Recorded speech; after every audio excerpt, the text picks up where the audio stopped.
सखा सब प्रेम से बोलो हरे राम सखा सब प्रेम से बोलो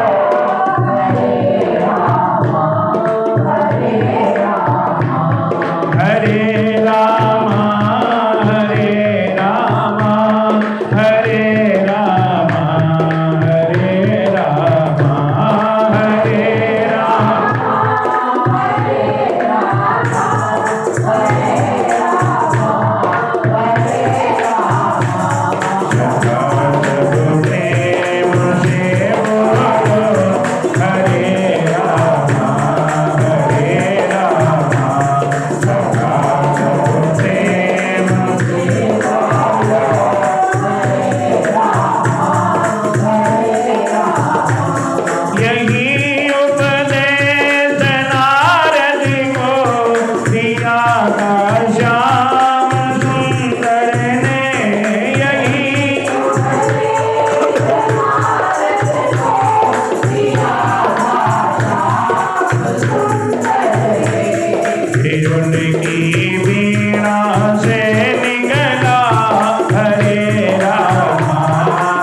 हरे राम हरे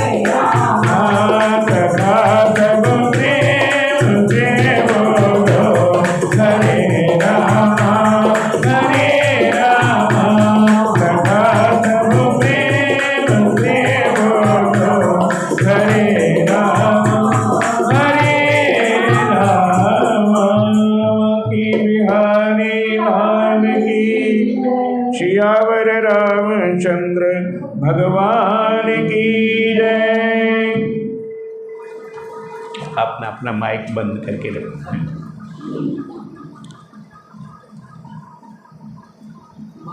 सीताराम। ये कथा जो आप सुन रहे हैं ये पद्म पुराण से ली गई। कार्तिक मातम की पावनी कथा पद्म पुराण से उद्धृत है। पद्म पुराण के प्रसंग में एक प्रसंग आता है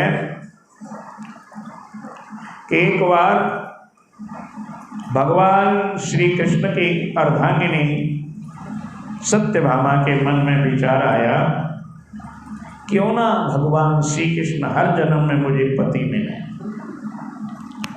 इस जन्म में पाया है तो जन्म जन्म मिले, जन्म जन्म मिले, ऐसा मन में विचार आया। उसी समय घूमते घामते नारद जी चले आए। नारद जी ने देखा सत्यभामा पता नहीं किस चिंता में डूबी हुई है। सत्यभामा ने देखा नारद जी पधारे, चरणों में प्रणाम किया, सुंदर आसन पर बिठाया, बड़ी सेवा शुश्रूषा की। नारद जी कहने लगे, सत्यभामा जी पहले भी मैं आया करता था, आज कुछ ज्यादा ही सेवा नहीं कर रहे हो। सत्यभामा जी कहने लगे, देव ऋषि नारद जी आप तो त्रिकालदर्शी हैं, आपको सब कुछ पता है। मेरी एक अभिलाषा है, मेरी एक इच्छा है। क्या इच्छा है आपकी? कि ये भगवान शंकर से भगवान श्री कृष्ण जन्म जन्म में मुझे पति मिलते रहें, कोई ऐसा उपाय करो। नारद जी कहने लगे, देखो जो वस्तु दान करते हैं वही वस्तु बार बार प्राप्त होती है। ये सारा वैभव, ये सारा ठाटबाट अगर आपको चाहिए तो अपने पति को कल्प वृक्ष के साथ में दान कर दीजिए। कल्प वृक्ष, हाँ, वो क्या होता है कि वो समुद्र मंथन से निकला था, देवताओं की सभा में शोभायमान है। कहाँ पे? इंद्र। अच्छा, इंद्र के यहाँ है। अरे इंद्र से तो भगवान हमारे श्री कृष्ण की बहुत बनती है, उनके तो बहुत काम भगवान ने किए हैं, चलो हम आप भगवान से कहेंगे। नारद जी चले गए सत्यभामा के भवन में। जब भगवान श्री कृष्ण पधारे तो सत्यभामा ने कहा, महाराज मेरे एक काम कर दो। भगवान कहने लगे, एक क्यों करते, हम आपके 4 काम कर देते हैं। बोलो, हुक्म करो। कि नहीं प्रभु, पहले मुझे वचन दीजिए कि वचन दिया आप जो कहेंगे वो हम कर देंगे। अच्छा, तो प्रभु मुझे कल्प वृक्ष चाहिए और मैंने एक अनुष्ठान करना है और कल्प वृक्ष के साथ में आपको दान करना है, ताकि बार बार मुझे आप ही प्राणनाथ के रूप में प्राप्त होते रहे, इसलिए मुझे ये अनुष्ठान करना है। भगवान ने कहा, अरे कल्प वृक्ष तो स्वर्ग का है, वो धरती पे तो आएगा नहीं, ये मैं नहीं जानती। मुझे तो मेरा कोई अभिलाषा नहीं है, मेरी यही अभिलाषा है कि आप मुझे बार बार पति के रूप में प्राप्त हो। और ये अभिलाषा कोई बुरी अभिलाषा नहीं है, एक अच्छी अभिलाषा है। तो दयालु, ये काम मेरा पूरा आप करेंगे। भगवान ने बहुत आनाकानी की, लेकिन सत्यभामा जिद कर बैठी और सत्यभामा की जिद के नीचे भगवान हार गए। आखिरकार भगवान गरुड़ पर आरूढ़ होकर के इंद्रलोक में पहुंचे। इंद्र ने बड़ा स्वागत किया, आदि गति पर बिठाया। भगवान को क्या क्या न कर दूं, लेकिन जब भगवान ने कहा, क्या कहा कि हे इंद्र, मुझे कुछ दिन के लिए कल्प वृक्ष चाहिए। अब इंद्र डायरेक्ट तो मना नहीं कर सकता। इंद्र ने इंद्राणी की तरफ देखा। इंद्राणी इंद्र की भाषा समझ गई। इंद्राणी ने कहा, प्रभु बात तो ठीक है, आप त्रिकालज्ञ हैं, आप 3 लोक के मालिक हैं, लेकिन ये स्वर्ग की शोभा है कल्प वृक्ष, और जो जमीन पर धरती पर नहीं जा सकता। ये अलौकिक वृक्ष है, लौकिक नहीं है। अगर लौकिक होता तो जमीन पर जा सकता था, धरती पे जा सकता था, ये धरती पे नहीं जा सकता। इंद्र ने भी उसका जो है कर दिया अनुमोदन किया। बस सत्य कह रही है इंद्राणी, अब इंद्राणी नहीं देगी तो मैं क्या करूं? तेरी इंद्राणी ना कर रही है तो मेरी सत्यभामा हाँ कर रही है, मेरी सत्यभामा मांग रही है, अब तो भाई ये तो देना ही पड़ेगा। इंद्र कहने लगा महाराज मैं तो मजबूर हूं। भगवान कहने लगे मजबूर तो मैं भी हूं, मैं तो लेके जाऊंगा। आखिरकार ऐसा ठना कि देवताओं में और भगवान में युद्ध हुआ। अब भगवान के आगे देवता कहां टिकने वाले थे, लेकिन भगवान के सामने कामधेनु गाय को कर दिया। अब गाय पर तो भगवान हथियार उठाएंगे नहीं। गरुड़ ने कहा कोई बात नहीं भगवान आप मत हथियार उठाओ, मैं हूं कामधेनु गाय से मैं सुलझ लूंगा। अब ये पशु तो मैं पंछी, हम लड़ने में कोई बुराई नहीं है। गरुड़ ने आहत किया कामधेनु गाय को और उसका जो रक्त गिरा ना उसी से वो बना, जो प्याज लहसुन कहते हैं हम खाते हैं वो उसी से बना। कई शास्त्रों में कहा गाजर भी उसी से बनी है, नहीं खानी चाहिए, ऐसा भी लिखा है। चलो उधर नहीं जाते हैं, बहुत लंबा पड़ जाएगा।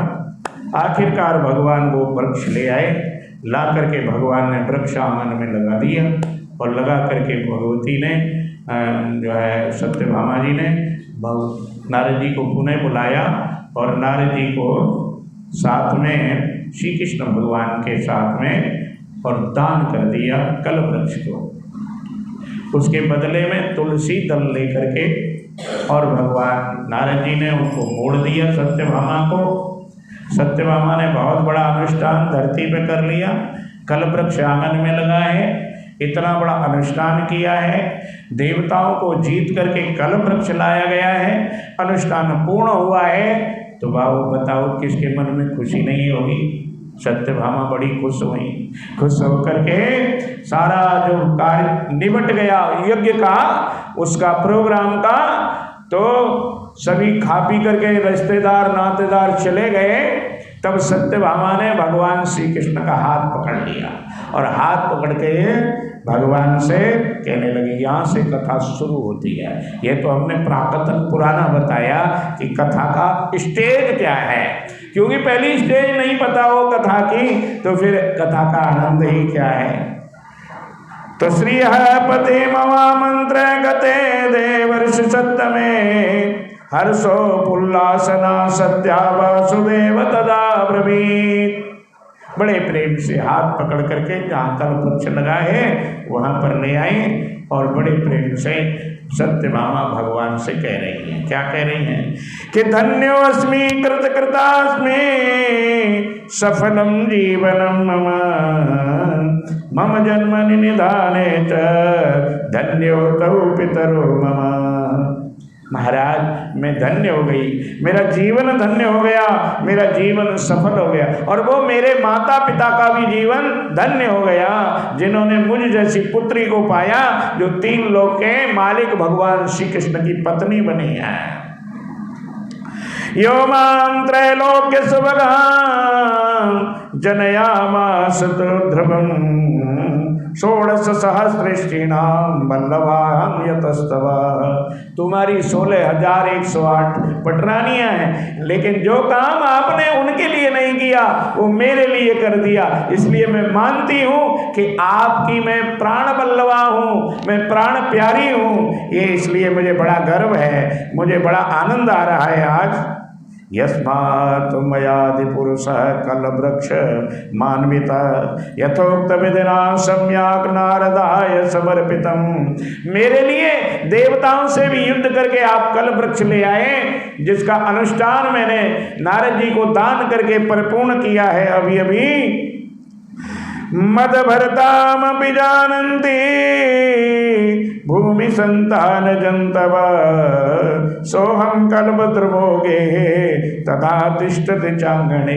जिस कल्प वृक्ष की दर्शन भी लोग नहीं कर सकते, आज वो कल्प वृक्ष मेरे आंगन में लगा है। मैं कितनी भाग्यशाली हूँ, मैं बहुत बड़ी भाग्यशाली हूँ महाराज। त्रैलोक्य अधिते चाहूं श्रीपते रतिवल्लभा अतो हम वृक्षमिष्टामि किंचित्वा मधुसूदन। तीनों लोकों के मालिक भगवान श्री कृष्ण में आपकी अर्धांगिनी बनी हूं, ये मुझे सौभाग्य मिला है। लेकिन मेरे मन में एक प्रश्न आया है।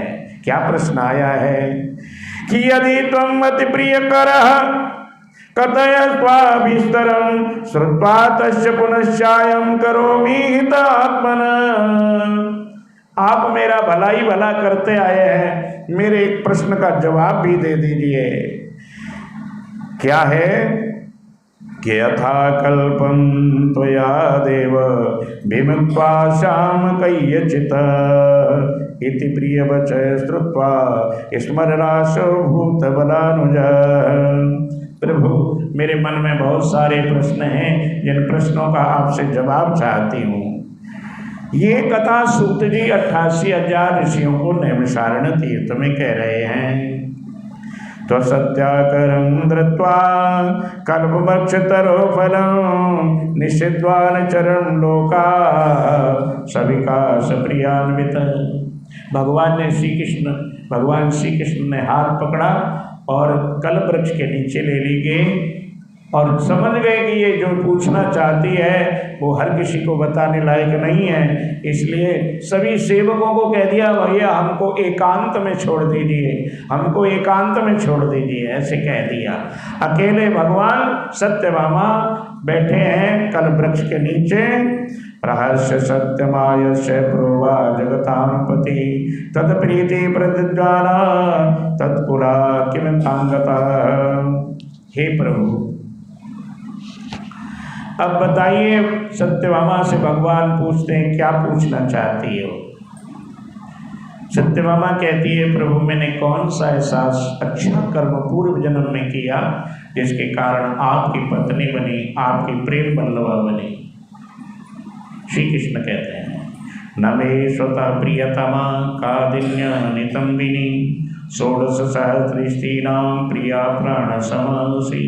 हे प्रिय, 16,108 पटरानियाँ हैं मेरी, जिनमें सबसे प्रेम मैं आपसे करता हूँ। वो मैंने देवताओं से युद्ध करके आपको बता दिया। जो इंद्र में अपना छोटा भाई समझता था, उस इंद्र से भी युद्ध करके मैंने कल्प वृक्ष ला करके आपको प्रदान कर दिया। अब आपने पूछा है कि मैंने पूर्व जन्म में कौन सा दान किया, कौन सा पुण्य किया, क्या अच्छा कर्म किया जिसके कारण आपकी पत्नी बनी। तो वो कथा कल की कथा में सुनाएंगे, क्योंकि आज समय बहुत हो गया है। वैसे तो आज संडे है ना, संडे है ना। बांके बिहारी लाल की जय। और कईयों को अपने घर की और भी चिंताएं होंगी, इसलिए बांके बिहारी लाल की जय। सतगुरु दीन दयाल की जय। हरि ओम। एक छोटा सा भजन और उसके बाद आरती भगवान की। आज तुलसी जी की आरती नहीं होगी क्योंकि आज संडे है। मुझे तूने मालिक इतना दिया है, तेरा शुक्रिया है, तेरा शुक्रिया है। मुझे तूने मालिक इतना दिया है, तेरा शुक्रिया है, तेरा शुक्रिया है, तेरा शुक्रिया है, तेरा शुक्रिया है। मुझे तूने मालिक इतना दिया है, तेरा शुक्रिया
दिया मैंने, तेरा ही दिया मैंने, खाया दिया है, तेरा शुक्रिया है, तेरा शुक्रिया है।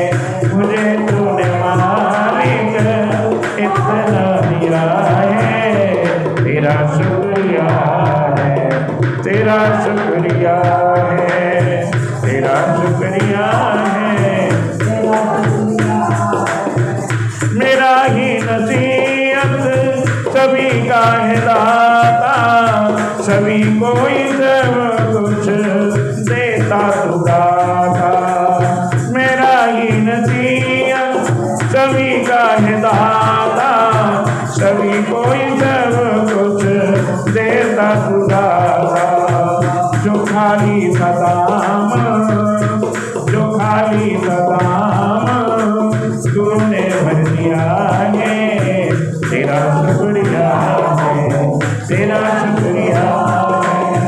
मुझे तूने मालिक कितना दिया है, तेरा शुक्रिया है, तेरा शुक्रिया है, तेरा शुक्रिया है, तेरा शुक्रिया है, तेरा शुक्रिया है, तेरा शुक्रिया है। शंकर भगवान की। पूर्णवासी कथा सुना। आप देख लो, लेट तो नहीं हो जाएंगे आप लोग, मेरी तो कोई बात नहीं, मत जलाना है। शॉर्ट में सुना देते हैं, थोड़ी रुको, चलन तो है। सत्यनारायण भगवान की। सत्यनारायण नारायण नारायण, नारायण नारायण, भजमन नारायण नारायण नारायण, भजमन नारायण, श्रीमन नारायण नारायण नारायण, श्रीमन नारायण। बोलिए सत्यनारायण भगवान की। आवाज क्यों आ रही है?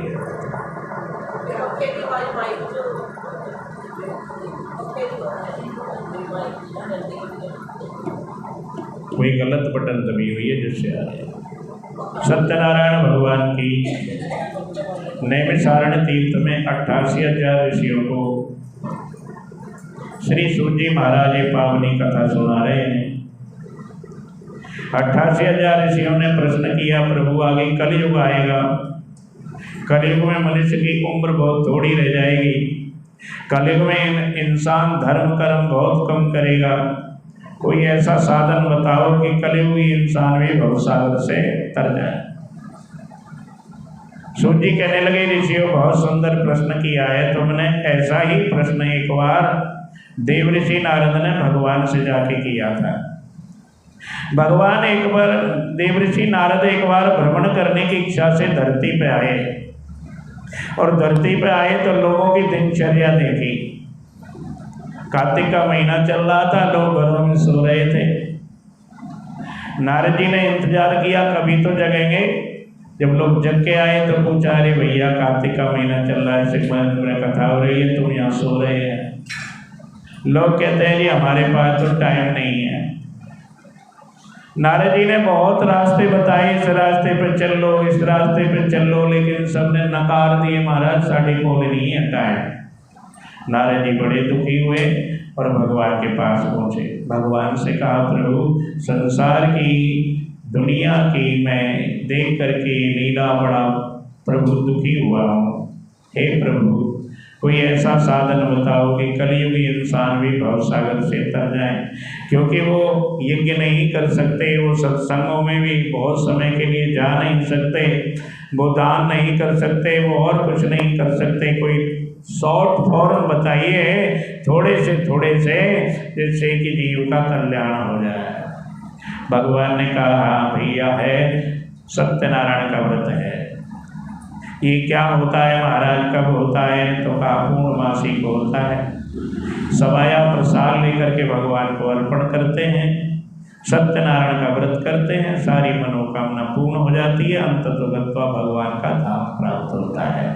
स्त्री स्कंद पुराणे रेवा खंडे सत्यनारायण व्रत कथायां प्रथमो अध्याय बोलो श्री हरे। सूर्य जी कहने लगे, ऋषियों तुमने जो पूछा हमने बताया सत्यनारायण की कथा। अरे की बता तो दिया, थोड़ा सा विस्तार से बताओ, किसने ये व्रत किया, कहाँ किया, क्या फल मिला। तो सूर्य जी कहने लगे, सुनो, काशी नाम की नगरी में एक ब्राह्मण रहते थे जिनका नाम सदानंद था। रोज भीख मांगते थे लेकिन भरपेट भोजन भी नहीं मिलता।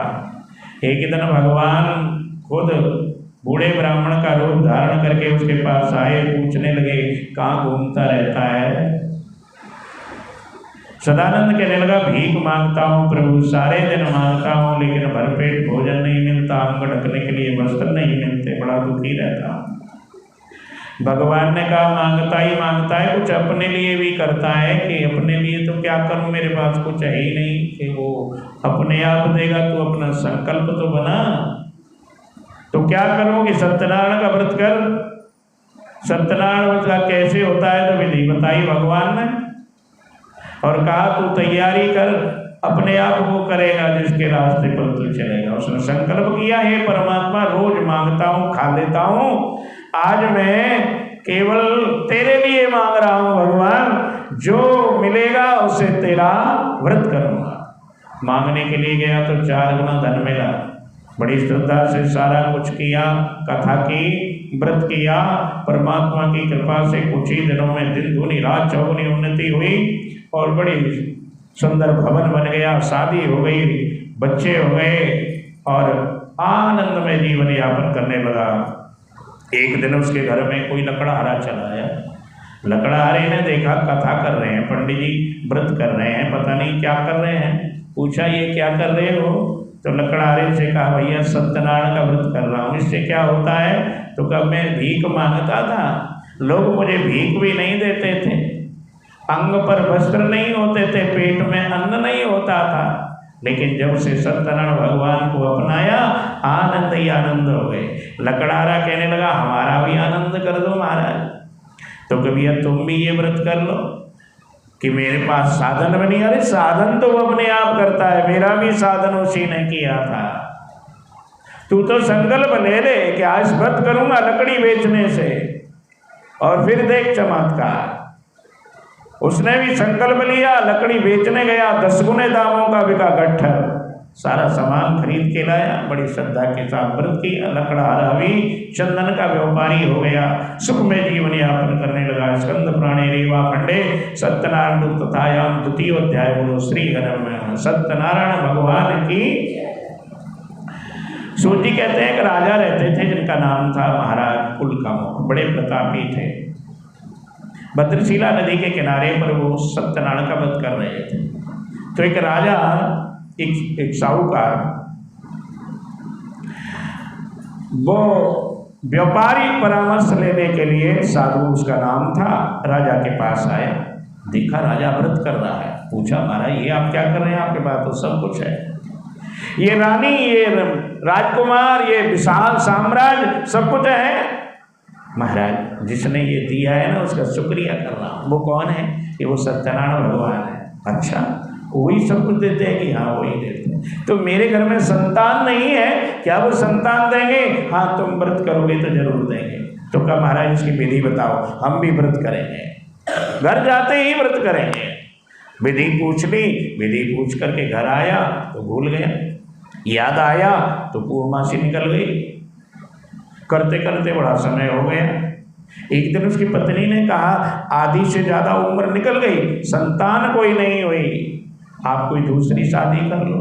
तब उसको याद आया, प्रिय एक राजा ने व्रत बताया है सत्यनारायण भगवान का, जिसके करने से संतान पैदा होती है। समय के अभाव में हम कर नहीं पाए, आज संकल्प लेते हैं, परमात्मा हमें एक संतान दे दे, चाहे कन्या ही दे दे, हम तेरा व्रत जरूर करेंगे। सोचा इससे आजमाइश भी हो जाएगी, व्रत सत्य है कि झूठा है। परमात्मा की कृपा हुई, इसकी पत्नी लीलावती ने गर्भ धारण किया।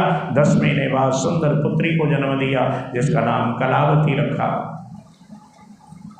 पत्नी ने पति से कहा, यानी लीलावती ने कहा अपने पति से, महाराज भगवान ने अपना काम कर दिया, हमें कन्या दे दी है, आज कन्या दी है कल पुत्र भी देंगे, अब तो रास्ता खुल गया, आओ उनका व्रत करते हैं। लेकिन साधु थोड़ा लालची था, इसलिए कहा कोई बात नहीं, फिर कर लेंगे, या इस लड़की का विवाह करेंगे तब कर लेंगे। ऐसे कहकर के व्यापार के लिए चला गया। 12 वर्ष तक बार बार व्यापार करता रहा। 12 साल बाद लौट करके आया, पुत्री विवाह के योग्य देख करके चिंतित हो गया। अपने नौकरों को भेजा, वो कंचनपुर नाम के नगर से सुंदर बनिया का बेटा ढूंढ लाए, उसके साथ विवाह कर दिया। लेकिन उस समय भी सत्यनारायण भगवान का व्रत नहीं किया, दामाद को लेकर के व्यापार करने चला गया। राजा चंद्रकेतु के नगर में व्यापार करने लगा। इधर भगवान ने देखा, इसने पहले कहा था घर जाते ही व्रत करूँगा, फिर कहा भगवान एक संतान दे दो तब करूँगा, फिर कहा संतान की शादी करूँगा तब करूँगा, सब कुछ हो गया, लेकिन मेरा तो इसने नाम भी नहीं लिया। देखो, या तो कोई संकल्प लो ना, और लो तो फिर पूरा कर दो। जरूरी नहीं कि बड़े धूमधाम से करें, थोड़े रूप में कर दो। क्योंकि भगवान ये नहीं चाहते कि आप बहुत धन लगाओ। भगवान तो कहते हैं पत्रम पुष्पम फलम तो यम यो मे भक्त्या प्रेक्षति। अरे मेरा प्यारा भक्त मुझे पत्ते फूल भी चढ़ा देता है, मैं तो उसी से खुश हो जाता। लेकिन हम धूमधाम के चक्कर में कि बड़े धूमधाम से करेंगे, इसके चक्कर में हम उसको लेट कर लेते हैं, और कभी भूल भी जाते हैं, कभी रह भी जाता है, कभी संकल्प हमारे साथ ही ऊपर चला जाता है। इसलिए जो संकल्प लिया है वो कर जाए हमारे ऊपर, उसको उतार दीजिए, जितना शीघ्र हो जाए उतना जल्दी उतार दीजिए। अब जो है क्या हुआ, व्यापार के लिए चला गया, साथ ले गया। भगवान ने कहा ये भूल गया हमको भी इसको भूल जाना चाहिए। अब देखिए बात यहाँ आती है कि अगर हम भगवान को भूल जाएं तो भगवान के पास हमारे जैसे अरबों खरबों पड़े हैं, और जेकर भगवान हमको भूल गए तो भगवान जैसा हमारे पास दूसरा कोई नहीं है। इसलिए विपत्तियों के पहाड़ टूट पड़े। आखिरकार बिना किए चोरी के इल्जाम में राजा की जेल में जाके जा पड़े। धनमाल साला राजा ने रख लिया। घर की स्थिति अब खराब होने लगी, क्योंकि पैसा आना बंद हो गया, भूखी प्यासी मरने लगी, चोरी हुई घर में। अब तो लीलावती कलावती दोनों भूखी मरने लगी। एक दिन पुत्री कलावती किसी ब्राह्मण के घर गई, वहाँ सत्यनारायण की कथा हो रही थी, तो देर हो गई, उसको उस कथा का प्रसाद लिया, घर आई तो माँ ने बड़ा उसको धमकाया, पुत्री इतनी रात गई तू कहाँ से आई, तेरे मन में क्या है, तेरा पति नहीं, तेरा पिता नहीं, यहाँ पर कोई कलंकित कर देगा। पुत्री कहने लगी, माँ मैं तो सत्यनारायण की कथा सुन के आई। सत्यनारायण का नाम सुनते ही जो है कलावती लीलावती जो है चौंक गई और कहने लगी, बेटी ये व्रत तो तेरे पिता ने भी संकल्प लिया था तेरे जन्म से पहले, आज तक पूरा नहीं किया। हो सकता है उसी दुख के कारण हम ये कष्ट पा रहे हैं। आज बेटी हम भी सत्यनारायण का व्रत करेंगे, तुम सामान इकट्ठा करो। तो पत्ते फूल जो भी इकट्ठे कर लिए उसे सत्यनारायण का व्रत किया। व्रत करके आरती उतार ली। आरती उतार के भोग लगाने की बारी आई तो आंखों से आंसुओं की झड़ी लग गई। हे भगवान, दुनिया तो मेवा मिष्ठान से आपको भोग लगाती है, लेकिन आज हमारे घर में तो आपको अर्पण करने के लिए आंसुओं के अलावा कुछ भी नहीं है। हे भगवान, हमारे आंसुओं से खुश हो जाना। अगर हमारे घर में धन आया तो हम धन से भी तुम्हारा व्रत करेंगे। भगवान प्रसन्न हो गए। चंद्रकेतु को सपने में दिखाई दिए। चंद्रकेतु ने सवेरे ही उनको बुलाया और बुला करके उनकी हजामत बनवाई, वस्त्राभूषण पहनाए, सुंदर स्वादिष्ट भोजन कराए। जो धन लिया था उसका 4 गुना करके उनको दे करके विदा कर दिया। श्री स्कंद पुराणे रेवा खंडे सत्यनारायण भूत कथायाम 3 अध्याय बोलो श्री हरे नमः। बोले सत्यनारायण भगवान की। साधु विदा होकर के चलता है। इंसान पर जब विपत्ति आती है तब वो भगवान को बड़ा याद करता है। जब विपत्ति चली जाती है तो कहता है मेरे भाग्य से बच गया। वही हाल साधु का चला जा रहा है। इधर भगवान दंडी स्वामी का रूप बना करके आए और पूछने लगे, साधु तेरी नाव में क्या भरा हुआ है? अभिमानी साधु कहने लगा, महाराज मेरी नाव में तो घास फूस भरा हुआ है। भगवान ने कहा, तेरा वचन सत्य हो। समुद्र के किनारे बैठ गए। साधु ने जब अपनी नाव देखी तो घास फूस देख के बेहोश हो गया। दामाद ने समझाया, भगवान है, तुमसे मिलने आए लेकिन तुमने पहचाना नहीं, तुमने झूठ बोला, भगवान ने वही सत्य कर दिया जो तुम्हारा झूठ था। साधु दौड़ करके चरणों में गिर पड़ा, प्रभु मैंने आपको पहचाना नहीं। भगवान कहने लगे, पहचानता भी कैसे, आंख तो तेरे हैं ही नहीं। भगवान के साधु कहने लगा, महाराज आंख तो है कि ये आंख नहीं है। सत्संगस्य विवेकस्य निर्मलम नयनद्वया, सत्संग और ज्ञान रूपी नेत्र होते हैं जो तेरे पास नहीं है। तेने कभी सत्संग नहीं किया, सत्संग नहीं किया तो मुझे कैसे पहचाने? मेरी पहचान तो सत्संग में ही होती है, तू कभी गया नहीं। और सत्संग नहीं तो ज्ञान नहीं, और ज्ञान नहीं तो पहचान नहीं, कहाँ से पहचान लेगा? आंखें खुल गई, चरणों में गिर पड़ा, प्रभु आज तो आपने अंदर बाहर की दोनों खोल दी। मैं तो सोचता पैसे से बड़ा कोई नहीं है, आज पता लगाए देने वाले भी आप हैं और हर लेने वाले भी आप हैं। मैं तुम्हारे चरणों में पड़ा हूँ, मुझे माफ कर दो, अब ऐसी गलती कभी नहीं करूँगा। तूने कितनी गलती की है, लाखों गलती की है भगवान, मैंने सबसे बड़ी गलती की है, आपकी सेवा से विमुख हो गया मैं। भगवान ने कहा, जा तुझे माफ किया, तेरी नाव में पहले से भी ज़्यादा धन भरा है, अब गलती मत कर। दौड़ करके आया नाव पर, अपनी घर पहुंचा, सूचना पहुंची, सूचना पाके माँ बेटी बड़ी खुश हो गई। कभी कभी खुशी की इतनी ज़्यादा हो जाती है कि वो खुशी जो है खराब भी कर जाती है। माँ चली गई स्वागत में, बेटी भूल गई प्रसाद लेना, जब गई तो पति दिखाई नहीं दे, बड़ी दुखी हुई, खड़ा मुँह लेके सती होने को तैयार हो गई। साधु ने सोचा मेरे परिवार पर फिर विपत्ति आ गई, क्या हो गया ये? साधु एक पैर में खड़ा हो स्तुति करने लगा तो आकाशवाणी हुई, साधु तेरी पुत्री मेरा प्रसाद छोड़ आई है। पुत्री दौड़ के गई, प्रसाद ग्रहण किया, सारा कुछ ठीक हो गया। तो हर पूर्णमासी को सत्यनारायण का व्रत करते हुए श्लोक में परम सुख पा करके भगवान के परम धाम को चले गए। स्कंद पुराणे रेवाखंडे सत्यनारायण सुतायाम चतुर्थ अध्याय। बोलो श्री हरे नमः, सत्यनारायण भगवान की जय। एक राजा थे जिनका नाम था महाराजा तुंगध्वज, बड़े प्रतापी थे। जंगल में गए शिकार खेलने के लिए, शिकार खेलते तो बुद्धि खराब हो ही जाती है। किसी जंगल में, उसी जंगल में कुछ ग्वाल वाले गाय चरा रहे थे और वहीं सत्यनारायण भगवान का पूजन कर रहे थे। प्रसाद लेके राजा के पास आए, महाराज ये प्रसाद ले लीजिए। राजा ने उस समय तो रखवा लिया, बाद में कहा, अरे मूर्खों, मैं तो सोने की थालियों में भोजन करता हूँ, हजारों रानियां हैं मेरे, हजारों दासियां हैं, मैं गंदा सा प्रसाद कैसे खाऊंगा? प्रसाद की अवज्ञा करके सुंदर नगर को चला गया। वहां देखा कि किसी राजा ने आक्रमण करके राजपुत्र धन सब नष्ट कर दिया है। राजा बड़ा भयभीत हुआ, समझ गया कि मैंने भगवान के प्रसाद की अवज्ञा की, उसी का फल परमात्मा ने तक्षण दिया है।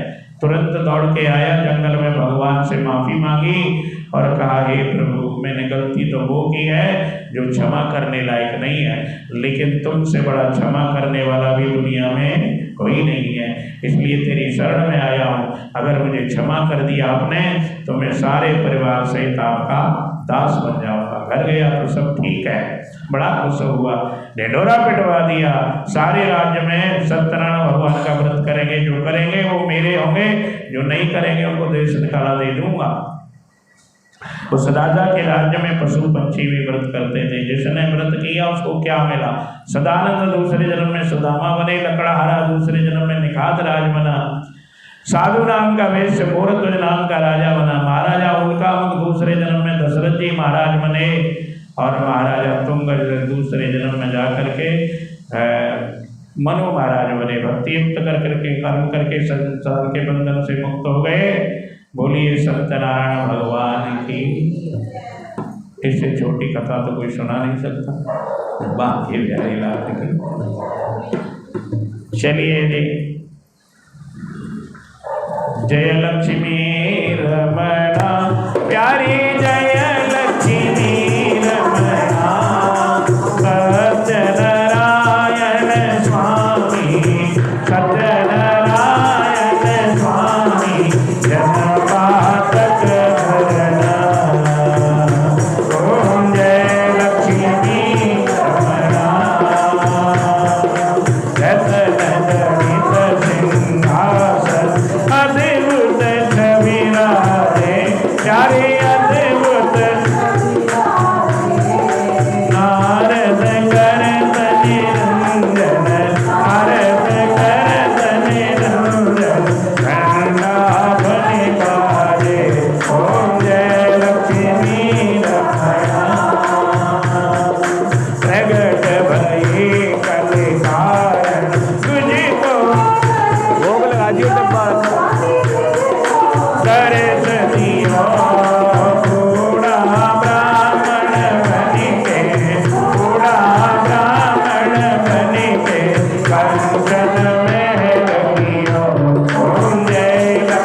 केशव श्रीरामनारायणं कृष्णदामोदरं वासुदेवं हरे श्रीधरं माधवं गोपिकावल्लभं जानकी नायकं श्रीराम त्वमेव मातरपिता त्वमेव त्वमेव बन्धो सखा त्वमेव त्वमेव विद्या द्रविणं त्वमेव त्वमेव सर्वं ममदेव देव त्वमेव सर्वं ममदेव देव ब्रह्मार्पणं ब्रह्मवे ब्रह्मागणो ब्रह्माहुतं ब्रह्मैव तेन गन्तव्यं ब्रह्मकं समाधिना ये भोजन चाखो प्रभु जी ये अमृत हो जाए अमृत भोजन पाए के तिरुदान मेरा इसमें कुछ नहीं जो फल लाके रख दो मेरे पास। अर्पण करके क्या लागे है मेरा ना कुछ किया न कर सका ना कुछ करने केला केला आप ही करने दो बड़ा भरोसा बड़ा बड़ा तेज करता बड़ा जान सरणी शरण गए केला सारे केले नानक मन तन सुखी बसे अंत मिले